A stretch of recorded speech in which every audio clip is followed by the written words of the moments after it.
I went to my wife's dinner with her lover and said, "So this was your secret all along?" She was desperate when she saw me show up unexpectedly. Her hands trembled, her eyes searched for a place to hide her guilt, but there was nowhere left to hide.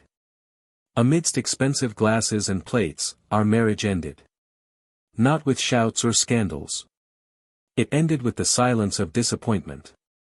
It ended with a look from me that she no longer recognized. I stood up with the weight of years shared, left behind the ring I had once proudly worn, and walked away without looking back. She tried to explain it to me later, of course she did. But her lover, he had already made it clear he wanted nothing more to do with her. And in that moment, alone in the echo of what she had destroyed with her own hands, she faced the emptiness of what she had lost. I, after a while, found a new love. With a light smile, a complete presence, and loyalty that requires no vigilance. Months later, she came to me in tears, but all I heard was, I was wrong. I had already forgiven her. Not to start over with her, but to move on in peace. We closed the door respectfully. She was left with the longing. I, with the serenity of someone who has learned to love herself again. But that's what everyone thinks they know. What no one tells is what it was like to live every second of it. No one imagines the bitter taste of holding a fork, feigning calm when the blood inside boils with humiliation. No one understands the kind of silence that settles between two bodies who sleep together but no longer share their souls. Dinner was just the final straw. The poison began long before, in small, imperceptible doses. And the worst part is that when you love, you blind yourself with pleasure, because it hurts less to believe the lie than to face the truth. But the truth, sooner or later, always finds a way to break down the door of your house. She lied with a naturalness that made me doubt my sanity. She kissed me with a mouth that whispered to someone else. And yet, I loved her. In a way that hurt, but I loved her. I took care of her when she was sick, made her coffee just the way she liked it, complimented her when she changed her haircut. I was there. Present. Whole. And that was precisely what she no longer saw. I was no longer a novelty. I was the comfort she grew tired of feeling. And no matter how hard I tried, she was already elsewhere. The body beside me was just the shell of a broken promise. I remember the first day I suspected her. She left smelling more fragrant than usual, with a smile that wasn't meant for me. She said she was meeting a friend from college, but she didn't bring the large bag she always carried her books with her. When she returned, she was cold. She kissed me on the cheek like someone kissing a distant uncle. The next day, he brought me a gift, as if trying to buy my silence. And I accepted, like someone who wants to believe it's all just paranoia. The betrayal didn't begin with the kiss, it began with the disinterest. With the face-down cell phone. With the, "I don't have time right now," that repeated itself every night. With the dinners where she'd check her phone and smile at the screen, but not at me. With the touch that became rare. With the hug that became protocol. With the sex that became silence. And yet, I refused to see it. Because loving someone is like that, sometimes, accepting crumbs thinking they're a feast. Until one day I followed her. Not because I wanted to, but because my heart was no longer giving me peace. I saw her enter a fancy restaurant, dressed up like she hadn't dressed up for me in ages. And then he arrived. Young, confident, the kind of man who looks at the world as if he already has it all. She smiled. A smile I hadn't seen in months. She laughed lightly. She tossed her hair to the side. And I was across the street, watching it all like a movie where I was the invisible villain. I, the betrayed husband, the romantic clown. I remember my hands shaking. But I didn't go in. I went back home and remained silent. I planned. Not an attack. I planned my last act of love, letting her see with her own eyes who she'd lost. The following week, I organized the dinner. I knew where they would be. I knew from a detail she'd let slip, like someone hoping to be discovered. She'd underestimated the man she loved. And there, in the restaurant, amidst false laughter and low lighting, I appeared. The table fell silent. Her lover, embarrassed, tried to maintain his composure. She paled. I simply sat down. And I said, as if opening the gates of hell, so that was your secret all along? The rest was silence. Silence and shame. She stammered, tried to explain herself. She said it was complicated, that I didn't understand. But there was no other explanation that would fit on that table. I just got up, took off my ring, and left it on the tablecloth. There was no need to scream. The pain spoke for me. After that, she sought me out. She cried. She sent messages. She wrote letters. She tried to win me back. And me? I wanted to hate her. But all I could feel was exhaustion. A weariness so deep that not even love could resist it. So I forgave. Not for her. But for myself. I forgave to free myself. The months passed. And life, which is wise, brought a new story. A serene love. Someone who needed no surprises, just presence. Who told me where he was, without me asking. Who smiled with his eyes. And I learned to breathe again. I learned to sleep without fear of waking up alone next to someone. I learned that loyalty shouldn't be begged for. But life also has a cruel way of teaching. One day, she wrote me a long letter, full of regrets. She said she felt empty. That no one looked at her the way I did anymore. That she no longer had genuine laughter. That her lover never wanted anything serious, and that when she tried to return, he had already disappeared. She said she started rereading the books I left on the shelf, and inside one of them she found something. A small note, in my handwriting. It said, "You are my home, even when the whole world falls apart." And she cried. She cried like she had never cried before. She cried because she realized she had had everything. And traded it for nothing. Now, she lives with longing. I, with peace. And yet, there's still something she doesn't know. A detail, hidden in that dinner. Something no one noticed that night everything fell apart. Something that changed the course of everything, even before my goodbye. Because sometimes, the greatest betrayal isn't what she did to me, it's what she did to herself. And that's why, to this day, she returns to that restaurant. Alone. Sitting at the same table. Waiting for time to return. But time doesn't return. And that note she found, that note wasn't there by chance. Because sometimes, love leaves traps where there seemed to be hope. Welcome to the channel. Here, we do not romanticize and never support any form of betrayal.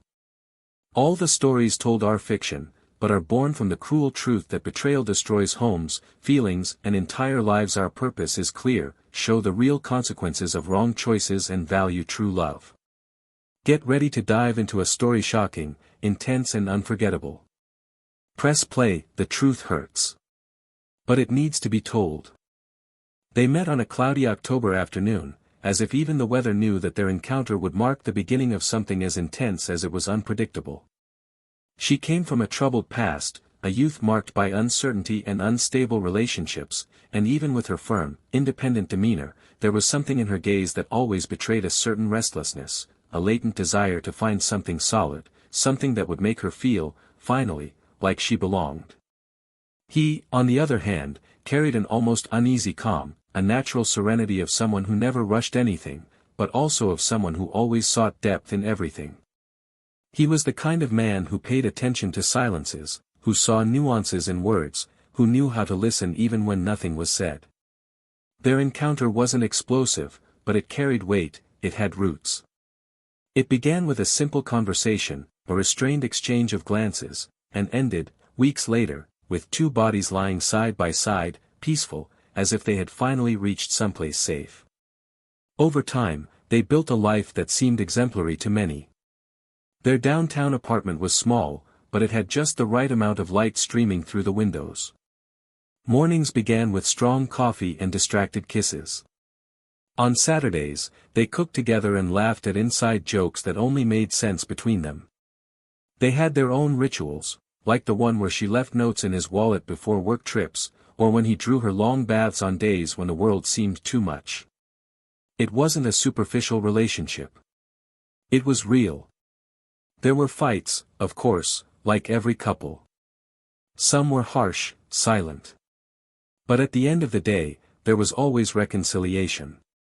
Not because they ignored their problems, but because they chose, every day, to remain on the same side. It was this daily choice that shaped the first years of their marriage, a solid foundation made of small, consistent decisions, a kind of love that develops in routine, strengthened by small loyalties. She always had ambition. Not necessarily in the material sense, but a thirst for more experiences, more intensity, more stories to live. She liked to move the furniture around, even when he thought everything was already perfect.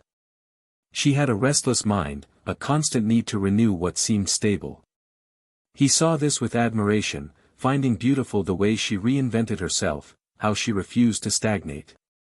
But at the same time, this constant movement made her look ahead with a frequency that sometimes prevented her from seeing what already existed alongside her. He, on the other hand, was stable by nature.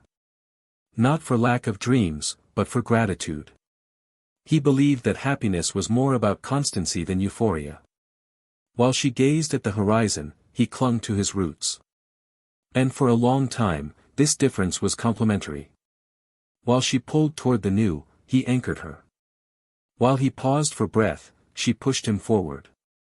Their lives continued like this for years, maturing through small achievements and big decisions. They bought a car, traveled to Europe, and adopted a dog that became the centerpiece of their home. In the eyes of their friends, they were the ideal couple, balanced, sincere, and complicit. They constantly received praise for the visible connection between them. She often said he was her safe haven.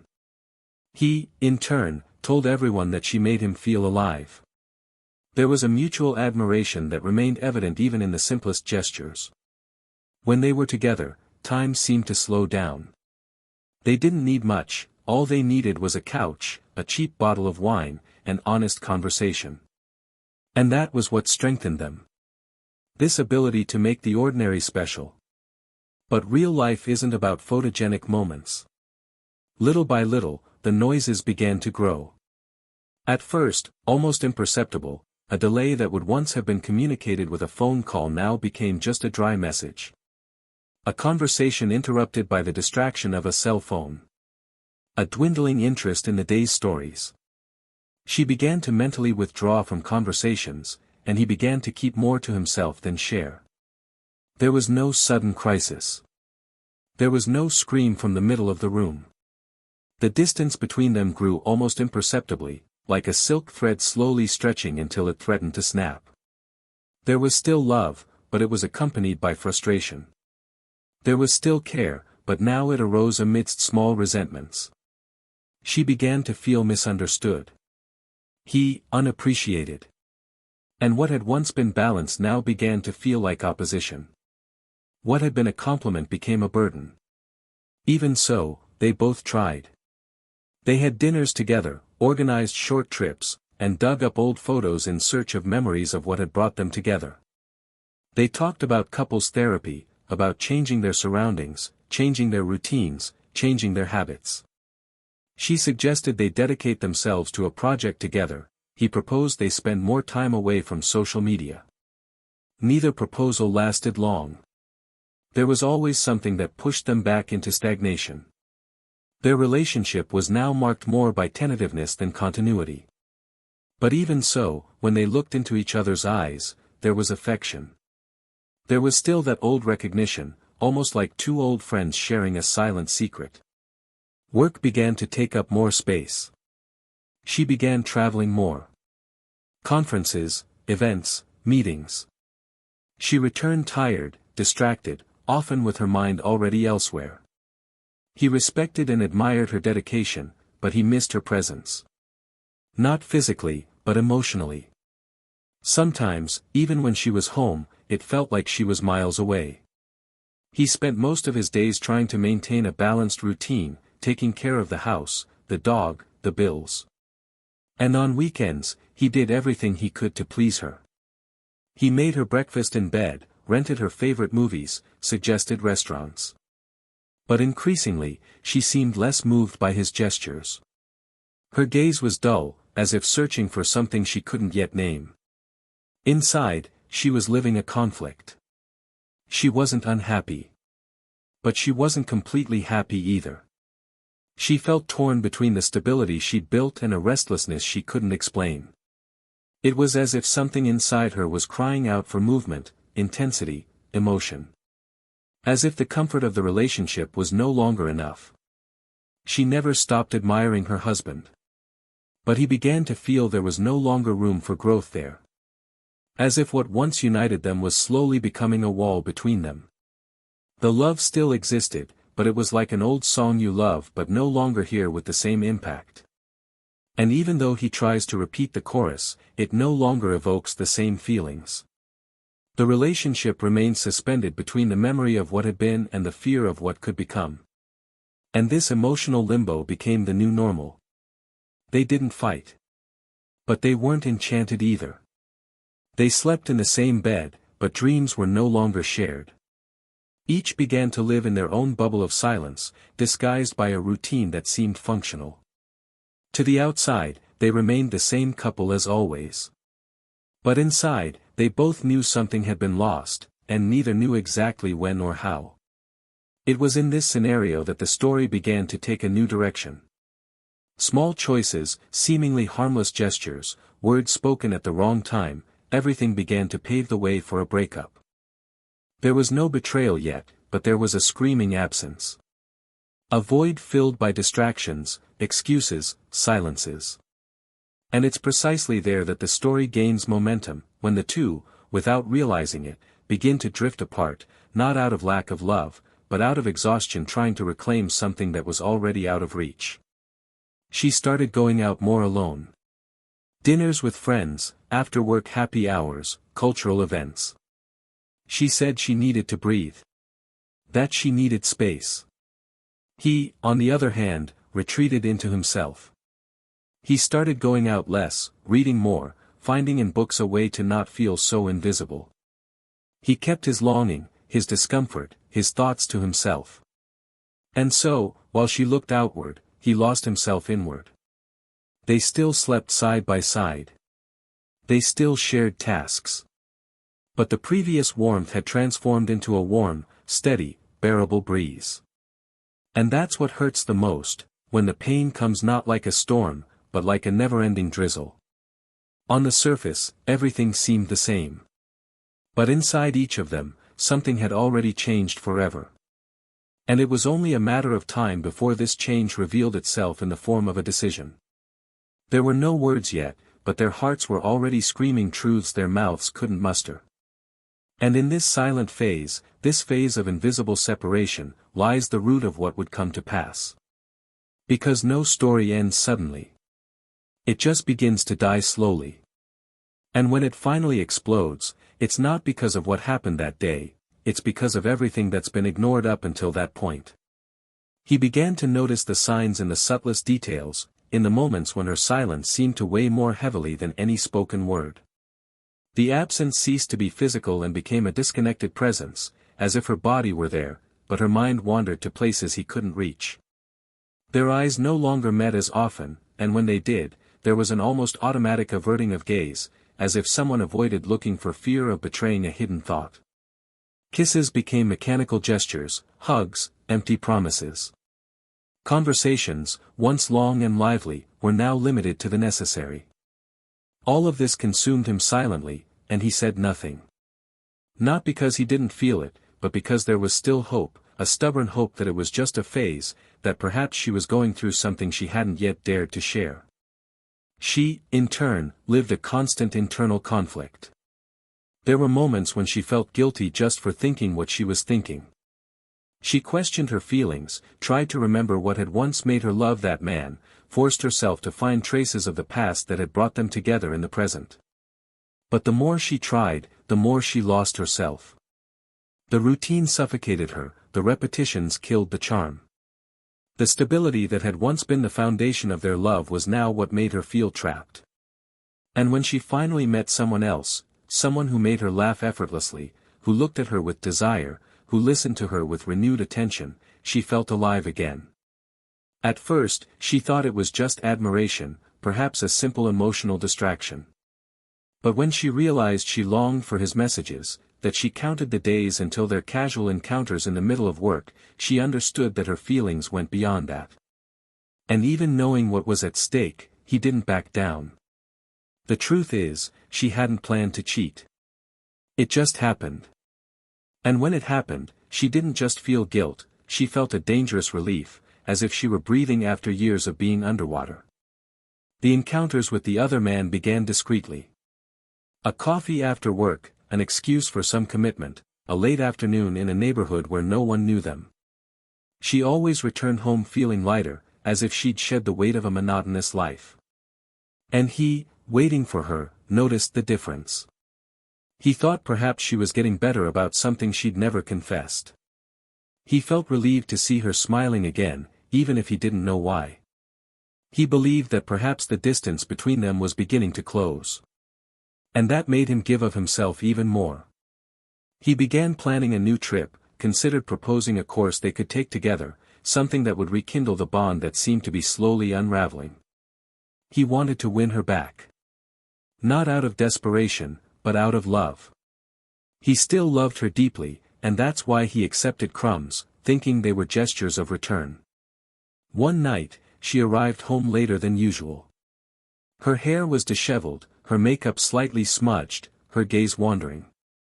He was waiting for her with the table set, an open bottle of wine, and a lasagna he'd spent the entire afternoon preparing.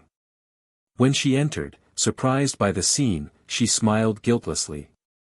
She sat down, ate in silence, and complimented the food with a short sentence, but it was enough for him to cling to the illusion that there was still a us there.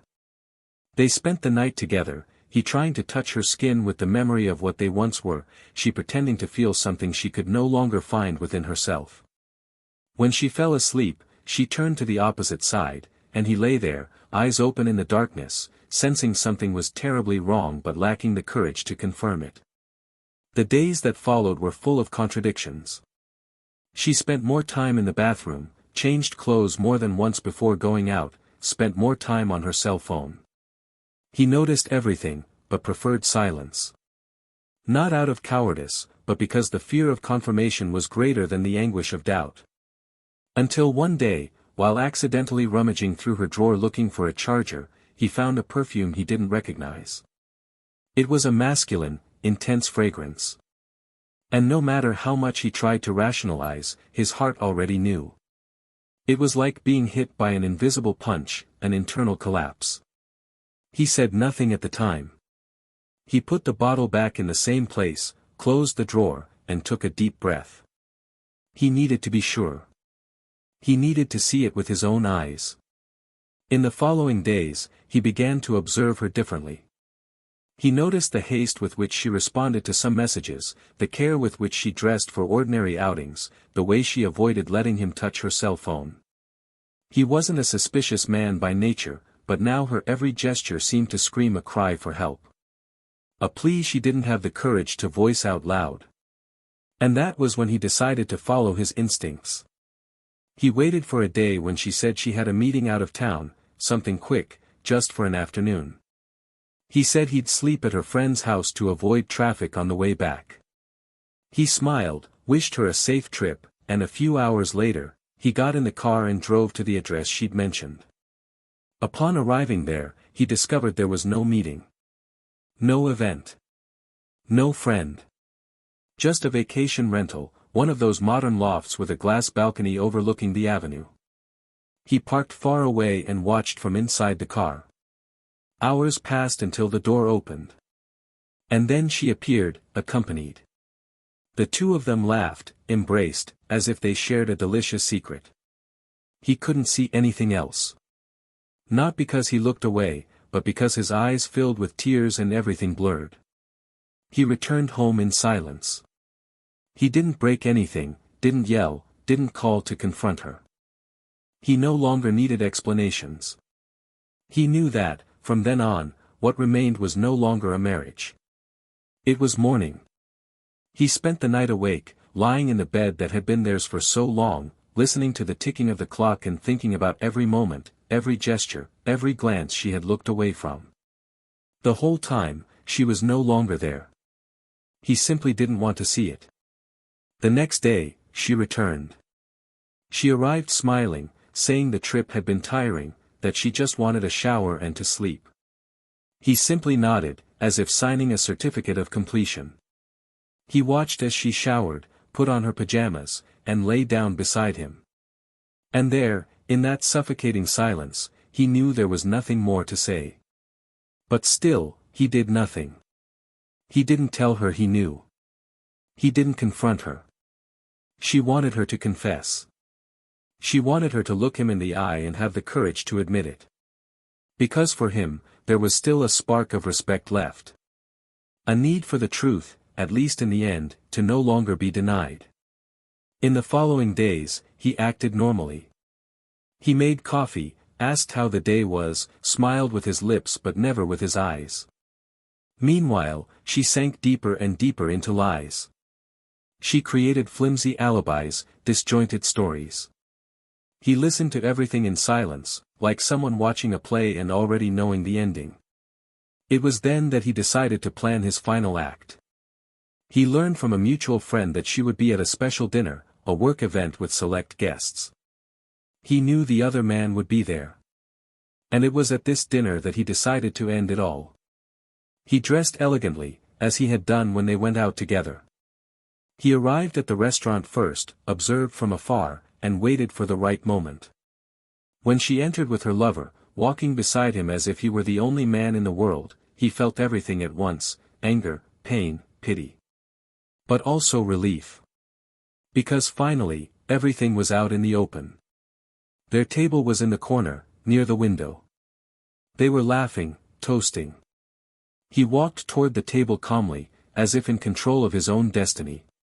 When she saw him, the glass nearly fell from her hands. Her lover was speechless. He simply looked at them both, then back at her, and said quietly but firmly, "So that was your secret all along?" The silence that followed was louder than any scream. She tried to speak, but the words stuck in her throat. Her lover stood up, uncomfortable, as if he didn't want to be part of the scene. And he, the betrayed man, simply left the ring he'd worn for years on the table, looked into her eyes once more, and left. He didn't need anything else. She already knew. But what she didn't yet know, what neither of them knew, was that there was something hidden behind that night. A detail that would change everything. A secret he had discovered but hadn't yet revealed. Something that would make what seemed painful become unforgivable. And that revelation was yet to come.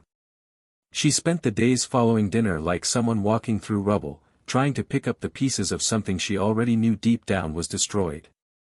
His gaze as he spoke those words was more cutting than any confrontation, more definitive than any argument. And it wasn't his presence there that shocked her. It was the absence of anger. It was the silence filled with contempt, as if he were no longer trying to understand or save anything.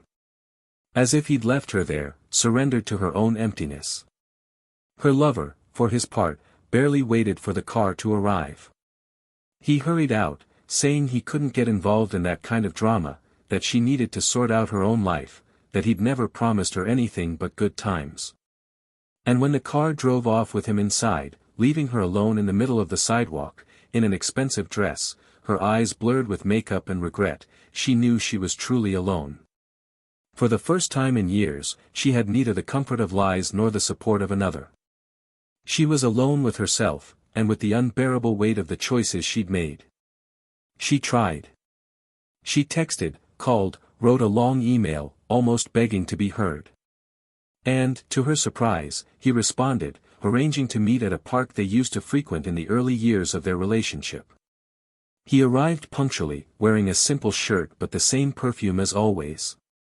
His face no longer bore the pain, but neither showed any desire for reconciliation. She sat hesitantly beside him, and for a few minutes neither of them said anything. Only the wind through the trees spoke. Until, with a trembling voice, she said she wanted to apologize.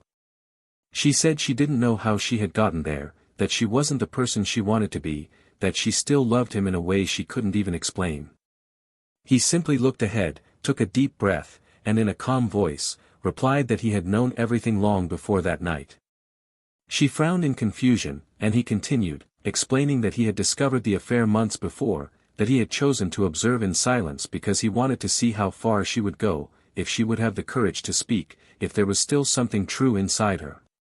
Shocked, she questioned why he hadn't confronted her sooner, why he'd waited so long.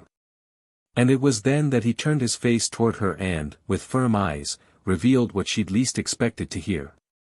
He said that, weeks before dinner, he'd stumbled upon a small cardboard box among her books.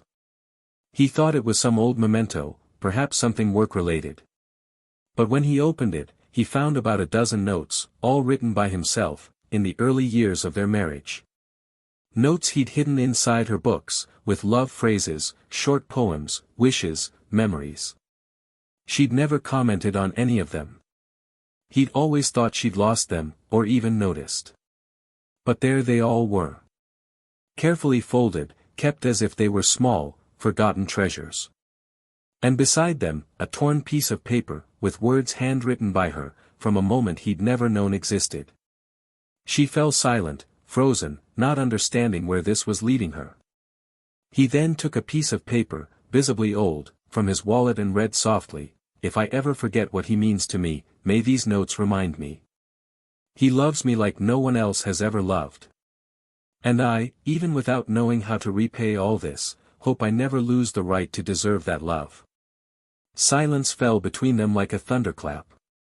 She brought her hands to her mouth, her eyes filling with tears. This was hers. She'd written it one day, in a fit of guilt or perhaps lucidity. She couldn't remember exactly when, but she remembered doing it. She didn't know he'd found it. She didn't know he'd read it. He then rose from the bench, calmly straightening his shirt, and said that that note had been the last ray of hope he held within himself. That for days he tried to believe that, upon meeting her, she would remember everything they had been. But what he saw, day after day, was her drifting further and further away, ignoring even the truth itself. He said his forgiveness had already been delivered. But not as she had expected. It wasn't the kind of forgiveness that reopens doors. It was the kind that locks them shut. The kind that respectfully seals a story that had no further potential. She then burst into tears, saying she still loved him, that she'd lost herself, that she'd made a terrible mistake, but that there could still be a new beginning. He lowered his eyes, took a deep breath, and for the first time since dinner, his voice wavered. He said the betrayal hadn't been the worst part. The worst part was that she'd lost her own essence. That she'd let go of what made her special. He said the love between them was real, rare, but that love doesn't survive where there's no truth. And that he, as much as he'd loved her with everything he had, could no longer sacrifice himself for someone who chose not to listen to their own heart. She tried to touch him, but he recoiled. He said he had to go. But before he left, he told her he'd left an envelope for her at home with all his old notes. He told her she could throw them away, tear them up, burn them, do whatever she wanted. But if she dared, she should reread them. Not for him, but for herself. To remember who she was before she lost herself. Hours later, she arrived home and saw the envelope on the table. She sat alone, lit a candle, perhaps seeking a ritual that would bring some purification. And, one by one, she read the notes. Every line, every letter. She cried like never before. Not because of the end of her marriage, but because of the brutal realization of what she had destroyed. Those papers, so simple, carried all the love she had ever known but failed to appreciate. And when she reached the last note, she found another surprise. A clipping from a photograph of the two of them, taken early in their relationship, and behind it, a phrase he had written himself in black pen: "Love only survives where there is presence. You were absent." That night, she slept on the couch, the envelope in her lap, her eyes swollen from crying. And it was there, alone, that she understood that the real secret wasn't the betrayal. The real secret was how much he loved her silently, even as she silently destroyed him. That man knew, silently, that he was losing the woman he loved, and yet he waited. He waited for her to return on her own. He waited for a gesture, a sign, a return. And when he realized it wasn't coming, he decided to leave. Not out of anger, but out of dignity. And what she never expected happened days later. Amidst the emptiness, trying to rebuild something from her own broken pieces, she discovered that he had not only moved on, but had found love again. Not a substitute, not a distraction. But someone who looked at him with the same depth he always offered. Someone who read his notes and responded with others. Who laughed at his jokes. Who saw the value she herself had ignored. And it was in that moment that the guilt turned into true regret. Because it was no longer just the pain of loss. It was the knowledge that she had lost something she would never have again. But all of this was just the beginning. Because what she didn't know was that this new love didn't just happen. It came after something he discovered, something she'd hidden, and that would forever change the meaning of that betrayal. Something that not even she was prepared to face. And it was about to come to light. Days after that encounter in the park, she began to live in a state of waiting. She waited for a message, a gesture, any word that might be the opening through which to begin anew. But nothing came. His absence was definitive, cutting, without bridges. She was still trying to convince herself that she could rebuild something, even if she didn't know exactly how. She began seeking advice from friends, attending solitary gatherings in places they frequented together, revisiting the same supermarket aisles as if trying, in a ritual, to summon the presence of something that was no longer there. She began visiting her own parents more often, trying to find in them the calm she had lost. But her mother, looking at her with teary eyes, said nothing but a single sentence, which would hammer in her head for days: "You forgot what you held in your hands." And it was true. She had forgotten. Not out of malice, but out of carelessness. And now all that remained was the echo of what could no longer be touched. But then, weeks later, he agreed to see her again. Not to return, not to reopen wounds. But because there was still one last conversation. An emotional reckoning that needed to happen. They arranged to meet in a new place, far from their old surroundings, as if understanding that certain ruins don't deserve to be revisited. It was a small corner cafe, hidden among trees and old buildings. She arrived first, nervous, fiddling with her rings, checking the door every 2 seconds. When he arrived, he was wearing a jacket she didn't recognize. He was different. Lighter. But it wasn't the kind of happy lightness, it was the lightness of someone who'd let go of a burden. She smiled shyly, and he sat down without returning her smile. She began by talking about what she'd said before, that she'd made a mistake, that she regretted it, that she still loved him. But there was less insistence now, more resignation. And perhaps that's why he decided to speak, to open up what he'd kept hidden until then. He said there was something she needed to know. Something that wouldn't change the past, but that might explain the exact point where everything had broken. She nodded silently. And then he pulled a printed sheet from his pocket. It was a screenshot of a conversation from months ago. Not between her and her lover. But between her lover and someone else. A mutual acquaintance, who had sent it to him by chance, unaware of the context. And there, in those exchanged words, lay an unbearable truth. In the conversation, her lover said he felt nothing for her, that he considered her needy, easy to manipulate, and that he was only with her for fun. He said, in cold, objective words, that she talked too much about her husband, that she was always saying how incredible and devoted he was, and that this bored him. She has a husband who idolizes her, but wants to feel like she can still be desired by someone else. I just take advantage of the opportunity, read one of the messages. Reading it for the first time weeks earlier, he had a reaction he'd never shared with anyone. He didn't feel anger toward the other man. He felt shame for her. He felt the deep embarrassment of realizing she'd given her heart, body, and trust to someone who mocked her behind her back. And that was when something inside him died for good. Because forgiving a physical betrayal was difficult, but possible. But forgiving the surrender of her intimacy to someone who despised her, it was unforgivable. She took the paper with trembling hands, read slowly, and as the sentences sank in, her expression changed. It went from denial to shock, from shock to pain, from pain to a silent, choked cry that came from a deep place. She tried to stammer something, to deny it, to say she didn't know, that she'd never imagined. But he just shook his head.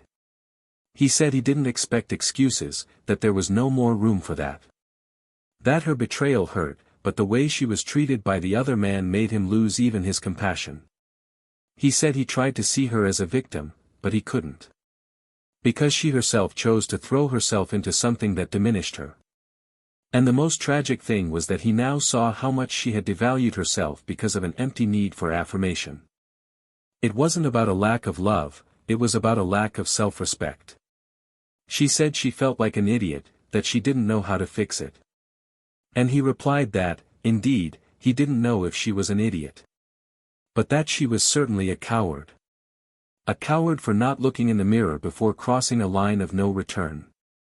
For not remembering who he was. For not respecting their history, even after everything. She begged for forgiveness again, crying, saying she didn't know what to do with the guilt. And he, calmer than ever, said she would have to learn to live with it. That the guilt wasn't a punishment, but a reminder. And that her biggest challenge now wasn't winning someone back. It was regaining her own dignity. The coffee ended there. She sat for a while, staring at the street, her hands clutching the paper tightly, as if she could erase what was written with it. But she couldn't. And the worst part was that somewhere she knew it was all true.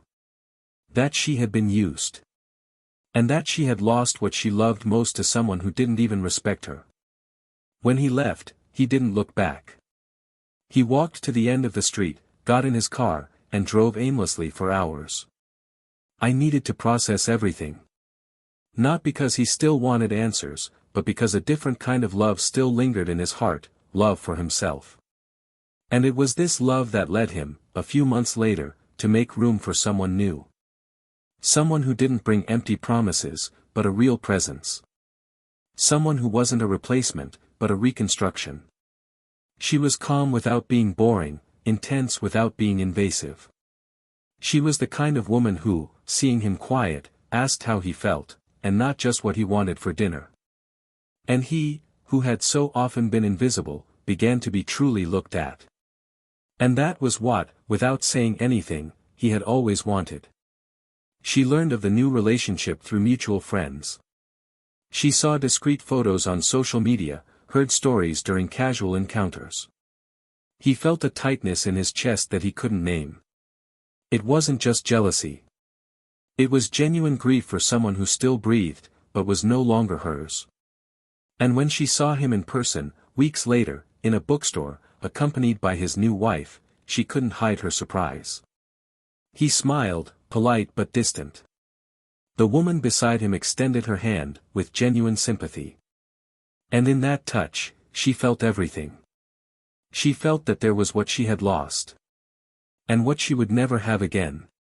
That night, he returned home and opened a folder of old documents. He found the lease for their first apartment, yellowed photos, old letters. But what devastated her most was finding a small notebook where she had begun writing, early in their marriage, the things she loved about him. It was incomplete. It didn't go past page 10. She had stopped recording. Stopped remembering. Stopped feeling. And when the last blank page touched her fingers, she understood it was symbolic. That story had stopped there, too.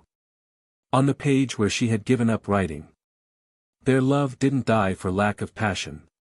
It died for lack of care. For choices that seemed small but turned into abysses. For words left unsaid, for gestures ignored, for needs misunderstood. And, above all, for a mistake that could never be undone. Not just the betrayal, but the choice to place their own worth in the wrong hands. Now, she carries the longing. But he carries the peace of someone who, after losing everything, found himself. And that, in the end, is what no one can take away. During the weeks that followed that last conversation, she began to realize that time was not a reliable anesthetic. Contrary to what they say, it didn't heal, it only reorganized the pains within her. In the first few days, she felt as if she'd lost her footing, then as if she were slowly sinking into quicksand. Memories returned without asking permission, an old laugh, his scent on the pillow she hadn't yet had the courage to wash, the way he'd run his fingers through his hair when he was nervous.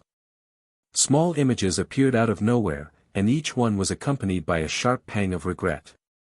Not the kind of performative regret you say to ask for forgiveness, but the kind that corrodes you from within, that makes you question who you've become to destroy something so rare, so yours. She had failed him, but before that, she had failed herself.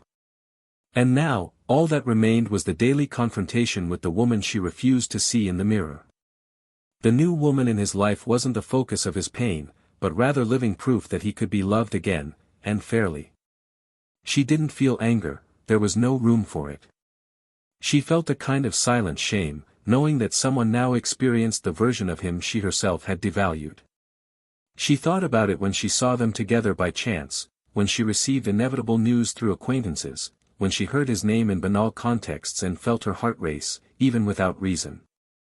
The memories now didn't come with a pleasant longing, but with a suffocating mixture of guilt and helplessness. There was nothing left to do, and this was the dilemma that destroyed her most. No matter how much she wanted to fix it, what was broken wasn't visible, it was trust, it was admiration, it was his self-esteem, and none of that could be fixed with apologies. She tried, in vain, to restart her life.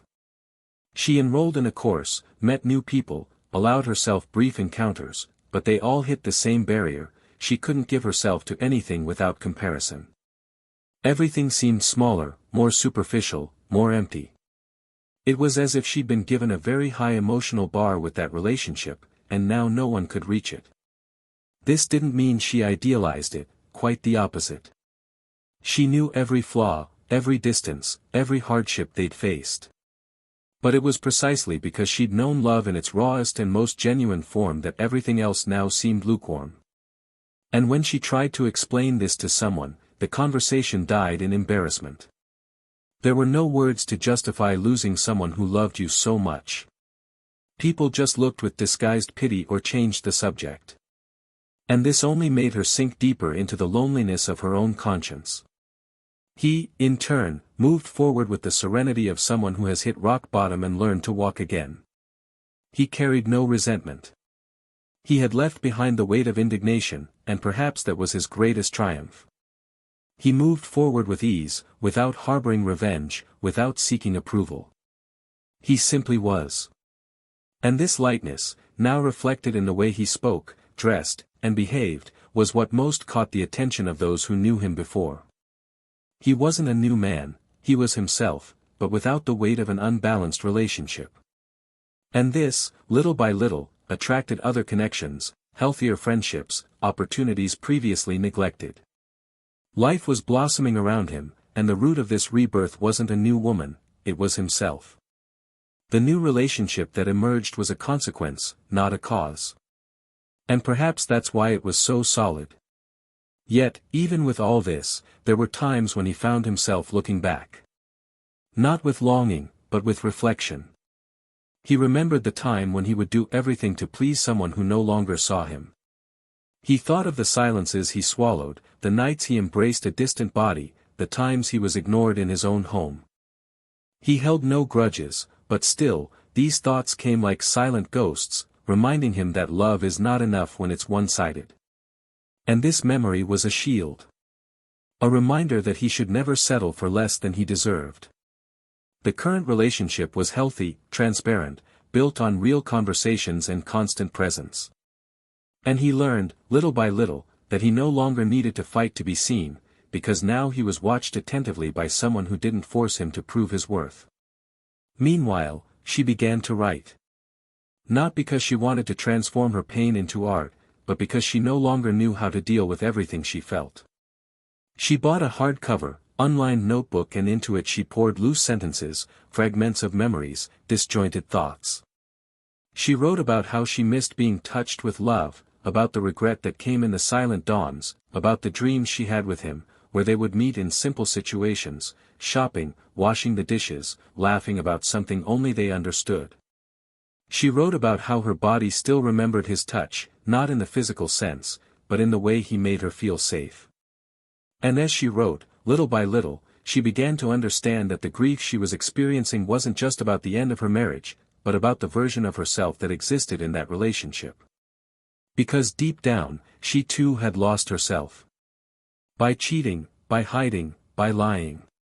She hadn't just betrayed him, she had betrayed the woman she wanted to be. And now, she no longer knew how to find her again. It was an ordinary afternoon that she saw him again. He was with his new partner, in a park, sitting on the grass, sharing a thermos of coffee. They were laughing about something silly, and he touched her face naturally, as he used to. But what devastated her wasn't the scene itself, it was the fact that he seemed at peace. It was a free, carefree laugh, without the weight he'd carried on his shoulders during their last days together. And for the first time, she felt something different, gratitude. Gratitude that he'd made it out whole, that he'd found a clean love, that he hadn't let pain destroy who he was. And feeling this, she cried. She cried in silence, without an audience, without witnesses.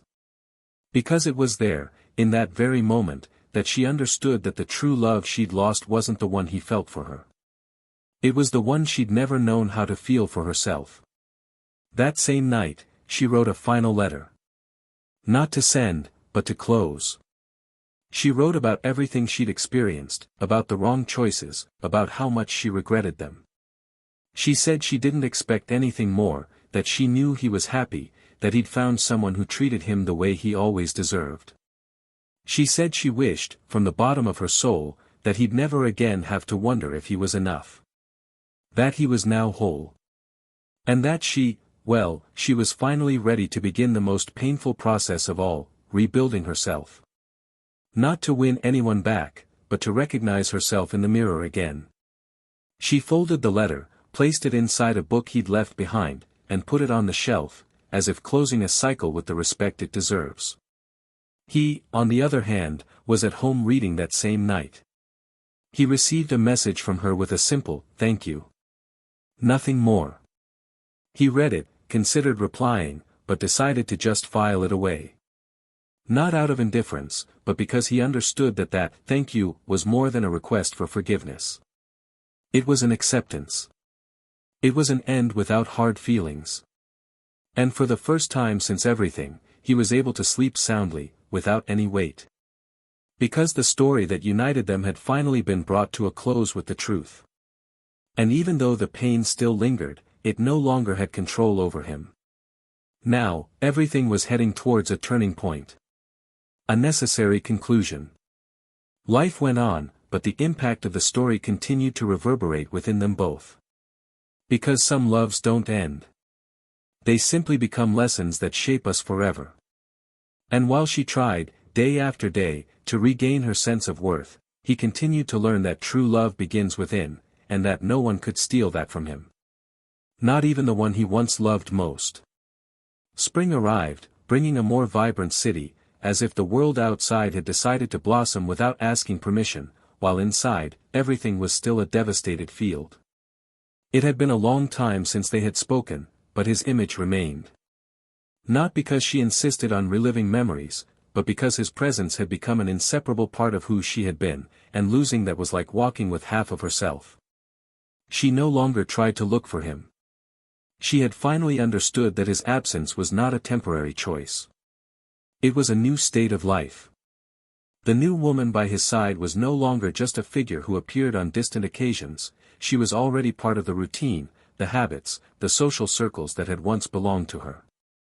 And, more than that, she was the new emotional home of this man she had once considered a safe haven and treated as a way station. But accepting this was not a linear process.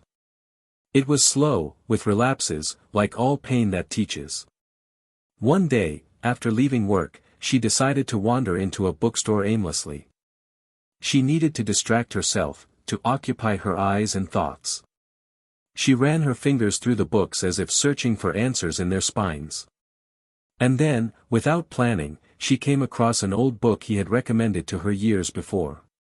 It was a special edition, with a cloth cover and pages yellowed with age. When she opened it, on the back cover, she saw something that nearly made her fall to the floor, a note taped there, written by him in his confident, delicate handwriting. The note was signed with the date from when they were still together, and it read, "If this book ever falls into your hands again, perhaps it's fate trying to tell you that certain stories only end when we understand their meaning." She stood there for minutes, still, the book in her hands, her heart racing, her eyes fixed on those words. Was it a memory? A sign? A cruel coincidence? He didn't know. But what he felt was a whirlwind of memories washing over her like violent waves. She took the book home, not for the story, but because she needed to feel once again that, at some point, even if distant, she had been the center of a love that wrote notes hidden in forgotten books. In the days that followed, she began to mentally revisit the most genuine moments between them. Not the dramatic ones, nor the final ones. But the everyday ones. The way he always tucked her in when she fell asleep on the couch. The way he stopped what he was doing to listen to even the most banal stories she told. How he made her tea with the exact honey she liked, how he sometimes looked at her silently, as if simply thanking her for having her there. And then, as if being punished by her own mind, she began to see all of this contrasted with her own actions. The disregard she felt for these gestures, the impatience, the disregard disguised as routine, the days she betrayed him emotionally before even physically betraying him. She felt dirty. As if all the affection he had dedicated to her had been thrown onto a dusty floor, trampled underfoot without her noticing. And that was when she understood, the mistake wasn't just the betrayal. It was failing to see it. While she was immersed in this sea of belated regret, he was experiencing a different phase. He moved in with his new partner, in a smaller but cozy apartment. They shared the chores, the silences, the projects. She listened to him with sincere interest, appreciated the day's small achievements, and touched his hand frequently, as if needing to remind him he was there. But, now and then, he still carried a remnant of the past. Not of longing, but of caution. Sometimes, when he was loved so devotedly, a silent insecurity arose, a doubt as to whether that affection was real or just an illusion about to crumble. The old pain, though healed, left scars that appeared on cloudy days. But the new woman, sensitive to what he didn't say, always offered understanding without demands. And it was this understanding that slowly healed him. Because now, finally, he felt in a space where he didn't have to prove himself enough. And that was liberating. One rainy weekend, something unexpected happened. He was invited to speak at an event about relationships and emotional health, something he'd never considered doing, but had accepted at the urging of a friend who knew his story. The idea was to talk about rebuilding, self-esteem, and the journey after loss. When he took the stage, nervous, he wasn't sure exactly what he would say. But the words came. He spoke, firmly and calmly, about what it's like to give yourself completely to someone and be left behind. About the grief of being in a relationship where you're no longer seen. And about the power of rising even after your heart is broken. He didn't mention names or personal details, but each sentence seemed to be ripped from a real, raw place. At the end of the talk, he received a standing ovation. Many approached him, moved, saying that his words had transformed something within them. What he didn't know was that she was there. Sitting in the last few seats, hidden under a dark coat, her face silent, her eyes filled with suppressed tears. She hadn't come to meet him, she didn't know he would be the speaker. She was taken by a friend who insisted she accompany her, saying the topic could help her understand herself. Listening to him, she felt neither anger nor shame. She felt, above all, pride. Because there, before an unknown audience, was the man she had destroyed and who was now inspiring others to rebuild. He had achieved something she still sought, peace. And in that moment, she knew she no longer needed to speak to him, nor ask for forgiveness again. He had already moved on. And she finally accepted that the love she had destroyed was no longer a place to return. Back to her routine, she began making small but significant changes.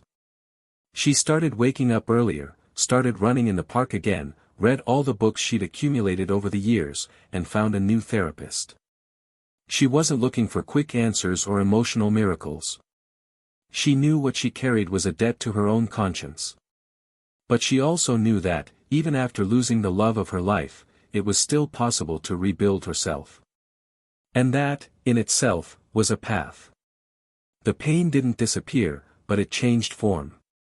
Now she was quieter, less angry. It was like a scar, visible, sensitive, but healed. In his new relationship, he lived peacefully.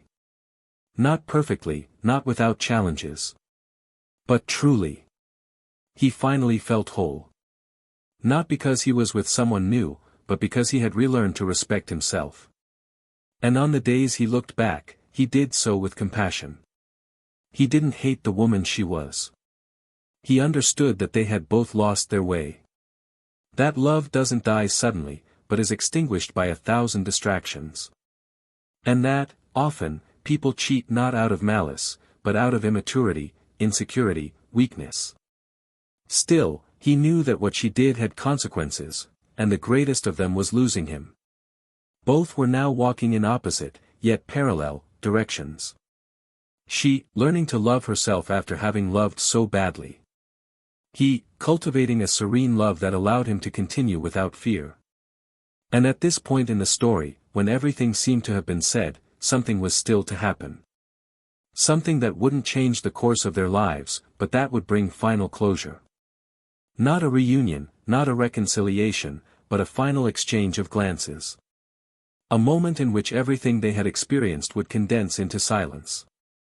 And after that, each would finally move on, with no trace left of what could not be.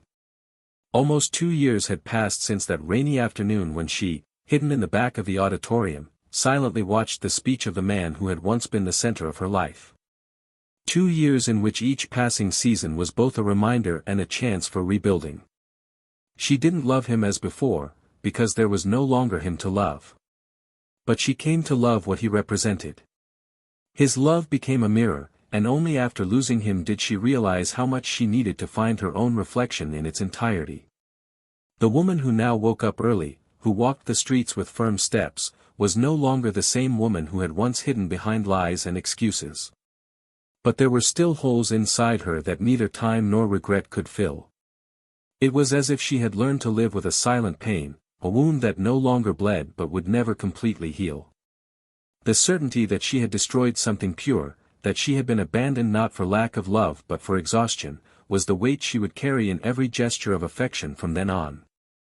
There was no anger, no hope. There was only awareness, and that was the greatest sentence. On an autumn Saturday morning, she walked through the neighborhood where, years before, they had lived together. The cafes had changed, the storefronts were renovated, but the sidewalk still seemed to bear invisible marks from the steps they had walked side by side. She stopped in front of the old building where they lived, unintentionally, simply moved by an almost involuntary impulse. She stood there for several minutes. A new resident entered, holding grocery bags, and she smiled, remembering the times he would wait for her at the door with a smile and a cheap bottle of wine in his hands. In that moment, she understood that, no matter how much life goes on, certain memories have a fixed address. He kept walking until he came across something unexpected. In the window of a small gallery, he saw a photography exhibition. Amidst the landscapes and portraits, she recognized an image that made her stop. It was an old photo, taken by him, of a cafe they used to frequent. The light streamed through the glass window and illuminated the table where they used to sit. She knew instantly that the image was of him.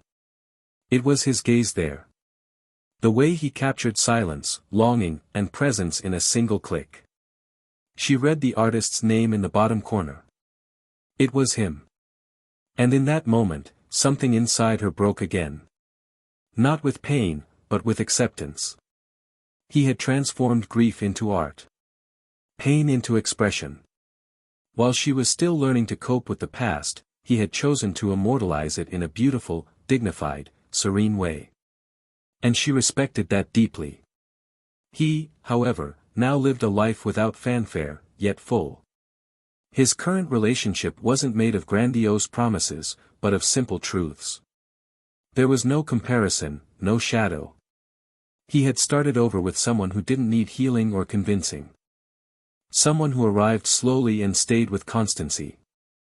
The trust, once torn, was restored with small gestures, with the mutual respect built daily. He learned to express his feelings, learned to set boundaries, learned that losing yourself to love isn't romanticism, it's self-abandonment. And now, more than loving, he respected himself. On a random Sunday, alongside his new partner, he was organizing photographs for a new exhibition. He found some old ones, images he'd kept in separate folders, with forgotten dates and locations. In one of them, he and his ex-wife were embracing, smiling before an old window. He stared at the image for long seconds, without resentment. He smiled lightly, put the photo back in the box, and closed it. He didn't throw it away. Just left her there, in the past, where she belonged. On a late spring afternoon, the two crossed paths one last time. By chance. At a new, recently opened cafe, where they both, unknowingly, had different appointments. He walked in with his partner, who immediately headed to the counter. She was sitting near the window, fiddling with her phone, and when she looked up, she froze for a second. Their eyes met. There was no surprise. There was no discomfort. Just a silent recognition. He approached out of respect, and she stood out of politeness. The hug was brief. The words, even shorter. They asked each other how they were. She complimented his presentation, he thanked her kindly. When his partner returned, she extended her hand with a discreet smile. The new woman, without jealousy, shook his hand naturally. There was maturity there.